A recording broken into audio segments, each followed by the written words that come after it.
নমস্কার বন্ধুরা, আলটিমেট ব্লগসের আরও একটি নতুন ভিডিওতে আপনাদের সবাইকে স্বাগত জানাই। তো আজকে আমি চলে এসেছি একটা পুরাতন প্রথা বলতে পারো তোমরা এক প্রকার, যে পুরাতন পদ্ধতিতে শিল নোড়া বা শিল পাটা বা শিল বাটার উপর বা যাই বলো তোমরা, ওই পাথরটিকে যেটা বলে বাটনা বাটার উপর যে ধার দেওয়া হয়, সেই পৌরাণিক বা আগেকার দিনে যেভাবে ধার দেওয়া হতো সেই পদ্ধতিটাকে দেখানোর জন্য আজকে তোমাদের সামনে নিয়ে চলে এসেছি এই ভিডিওটি। তো তোমরা কে কী বলো, তো অবশ্যই তোমরা কমেন্ট বক্সে জানাও। আর বর্তমানে তো তোমরা জানো যে এই পদ্ধতিটা আমরা এখন হয় গ্রাইন্ডার মেশিন, অনেকে নিয়ে নিচ্ছে মিক্সচার মেশিন যেটাকে বলছে, আবার অনেকে এখন এই মেশিনটা এখন মেশিনে এই ধারগুলো দেয় শিল নোড়াতে। তো তোমরা কি ব্যবহার করো, তোমরা কি নাম বলো, অবশ্যই কিন্তু কমেন্ট বক্সে আমাকে জানাও।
এই দাদু অনেক দিন আগে থেকেই এই ব্যবসা করতেন।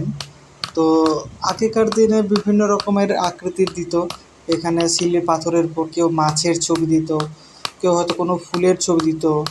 তো সবাই বিভিন্ন, যারা ধার করতো তারা বিভিন্ন রকমভাবে ছবি আঁকতেন। তো দেখতেও বেশ খুব সুন্দর লাগছে। আর আজকে আমাদের এখানে যেহেতু মাছের ছবিটা আগে থেকে ছিল, তো দাদু বললেন যে এই মাছের ছবিটাই থাক, অন্য রকমের পরিবর্তন করা দরকার নেই, এটাই বেশি ভালো লাগবে এবং এটাই বেশি ভালো হবে। তো তিনি তাই এই মাছের ছবিটাই রেখেছেন। আর তোমরা অবশ্যই কিন্তু কমেন্ট বক্সে এটা জানাও কেমন লাগছে। আগেকার দিনে এই শিল নোড়াতে ধার করে নেওয়াতে চালের পরিবর্তে এনারা করে দিতেন। 1.5 কেজি 2 কেজি চাল নিতেন, তার পরিবর্তে এনারা এই শিল নোড়াতে হার করে দিতেন। বর্তমানে এরা বলছেন যে চাল না নিয়ে টাকার পরিবর্তে করে দেবে। সে টাকাটা এখন 40 টাকা হোক বা 50 টাকা হোক, শিল নোড়াটার উপর ডিপেন্ড করবে। শিল নোড়াটা যদি বড় হয় তাহলে 50-60 টাকাও হতে পারে, আবার ছোট হতে গেলে 30-40 টাকাও হতে পারে। তো এই বিনিময়ে কিন্তু তারা করে থাকতেন আগে। এখন টাকা দিয়েই শুরু করে থাকেন। আর চালটা নিয়ে যাওয়াও খুব কষ্টকর এখান থেকে দূরে, সেই জন্য তারা এখন টাকার পরিবর্তে এগুলো করে দেন। আমি পুরনো এই ঐতিহ্যটাকে যে আমার ভিডিওর মাধ্যমে আবার তুলে ধরতে পেরেছি, তার জন্য আমার খুব ভালো লাগছে। আর তোমরা অবশ্যই, তোমাদের কেমন লাগছে, তোমাদের মতামত তোমরা অবশ্যই জানাবে। আর লাইক, কমেন্ট, শেয়ার এবং সাবস্ক্রাইব করতে কেউ যেন ভুলো না।